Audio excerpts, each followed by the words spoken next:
Hai. Depresija. Ne liga. Tai yra gilus poilsis. Tu ilsiesi. Nuo ko tu ilsiesi? Nuo minčių. Nuo begalę minčių, kurias išsekino. Atrodo, žmonės išsekino, mintis išsekino, pasaulis tave išsekino. Viskas gerai. Pailsėk. Jeigu reikia, pagerk vaistų, jie tave apramina, užglušina, pailsėk. Bet nepamiršk. Pasaulis nepasikeis. Mintis, jos nurims, o gali ir sugrįžti tas balaganas.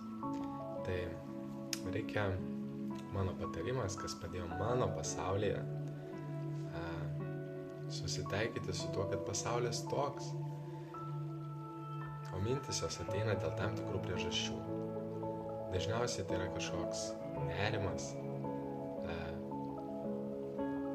dėl kažkokio dalyko. Galiu duoti pavyzdį. Kažkada nenorėjau eiti su draugais, kuriais turėjau tuo metu, į lauką.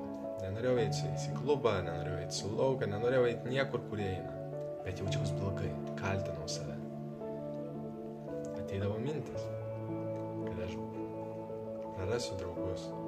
Draugai man sakydavo, tu mūsų geriausias draugas, bet tai, ką jūs darot, man netinka, tai, ką jūs šnekat, man nepatinka. Čia tavo kaltė, sako mintis. Tu turi teisę eiti savo keliu.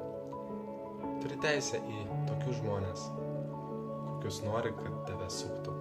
Tai gali būti žmonės, kurie tau patinka ir tu jiems patinki.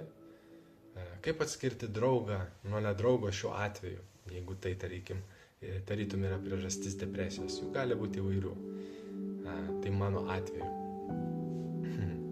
Tikras draugas, kai tu sakai, aš nebenoriu su tavim kažkur eiti, nebenoriu su tavim bendrauti, jisai pasakys, gerai, bičiuli, tu eik, kur tau reikia, bet žinok, aš visada su tavim. Tai yra tikras draugas. Ir galbūt jums dabar nepakeliui, ir galbūt tau reikia eiti. Nu jo, galbūt, bet jis yra tavo draugas. Mano draugas.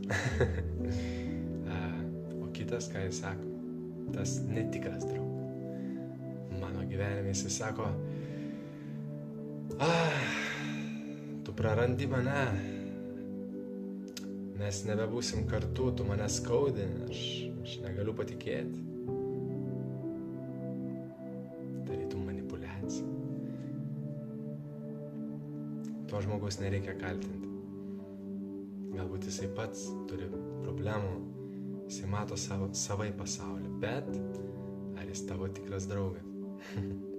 Tai būk atviras su savim visų pirma ir depresija eis šalin. Jeigu nori, holistinė terapija, pokalbis, kuris nieko nekainuoja, tik tavo sveikatai.